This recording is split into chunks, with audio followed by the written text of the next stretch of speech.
What's up, guys? So today I'm going to talk about 5 people who should run for president in 2024. Now, many of these people on the list are there not only because they would make great presidents, but also because they are very electable and have a good shot at winning a general election versus a Democrat. And so I have put up 5 people that are not really ranked from 1 to 5, but they're all very qualified or in any way have a very big reason to why they should win a general election. There are some governors, senators, and let's get to number 1. Number 1 is Jon Huntsman. Now, he has run for president before. He has been the ambassador to Russia and I believe China. He's been the governor of Utah, and he is probably one of the most qualified persons in the world to be president of the United States. Plus he is very qualified. He believes in climate change, which of course a lot of Republicans don't. So he has a bigger appeal base, and he's a true gentleman. I think he is very good for the suburbs, especially college-educated suburban voters, college-educated women, to be even more specific. And he's a very genuine and nice guy, so I think that he would be, if not an excellent president, then very good vice presidential choice. His minuses, he's not really part of the Trumpian populism, but he does have some bipartisan support. He got a lot of positive. Chris Coons talked very much positively about him when he was being nominated to be ambassador of Russia. I'm sure a lot of other Democrats also respect him. So number 2 is Josh Hawley, the junior senator from the state of Missouri. Now, there's a lot of things to like about Josh Hawley. Minus is I don't think he has very good minority appeal, and probably a bit better appeal among college-educated white voters than Trump, especially women. He really fights the war online. He believes in net neutrality and fights against discrimination against conservatives online, which of course is a very important cause if you're a YouTuber and want your audience to be able to watch your content. So Josh Hawley, very good guy, but he's still a bit fresh. He would be a first-term senator still in 2024, running for re-election if he did not run for president. But yeah, he is definitely someone who you could get behind if you were a Trump person. Now, number 3 is Brian Sandoval, the former governor of Nevada. Now, he has a lot of bonuses. He is Latino. He won his re-election bid with 70% of the vote in Nevada. Yes, that is a state that has not gone Republican in the presidential election since 2004.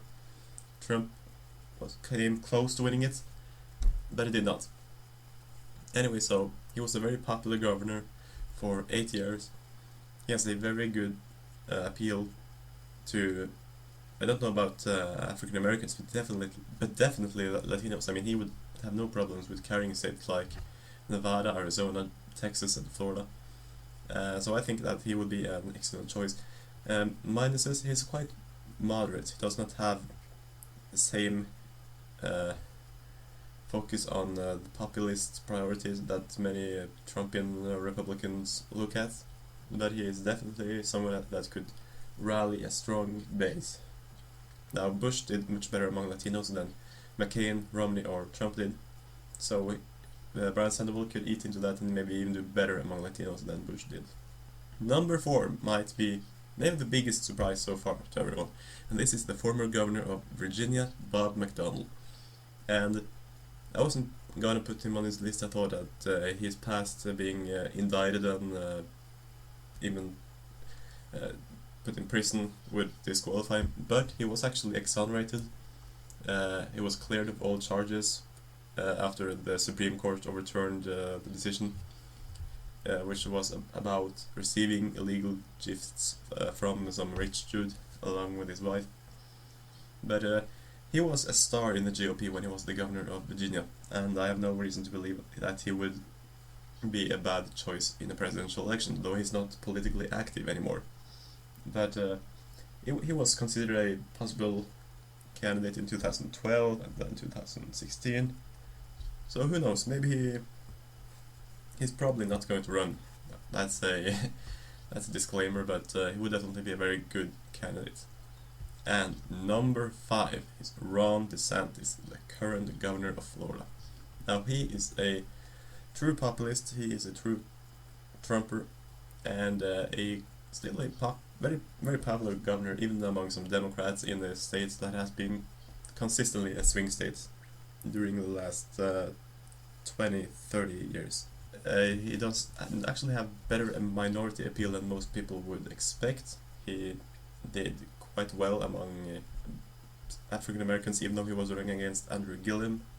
He did well, of course, among Latinos, and of course among white voters, and he won the governor election in what was a Democratic wave year in Florida, a swing state.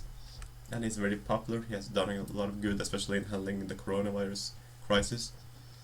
The problem, of course, is that media doesn't cover it, but he has actually handled it pretty well if you look at the total death and the casualty ratio in his state. So, we're going to talk about a few honorable mentions, and there are different reasons for that both of these are not on the list. And those two are John James and Nikki Haley. Now, John James, if he wins the Senate election in Michigan, which he is currently running for, he would still be a first-term senator with 4 years of experience in 2024, like Obama was in 2008. And I frankly think that even if he won this Senate election, that would not be his time. It would probably be later. But I really like his. He has the right policies to appeal to blue-collar voters. I mean, he's not an establishment. He's a true patriot, and that is important. Now, Nikki Haley is quite opposite. Now, she could actually probably do well in a general election, especially among women, but she encompasses the establishment. And she encompasses the foreign wars, the neoconservatism that you saw with Bush.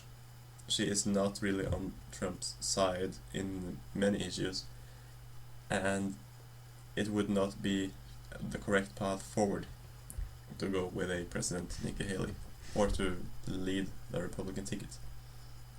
So these are when it comes to James, yeah, I can see people go for him, but Nikki Haley is someone that the Republican Party should not support for president in 2024. Anyway, that's it for me today, guys. Please subscribe, please like this video. That will really motivate me to make more videos. So long.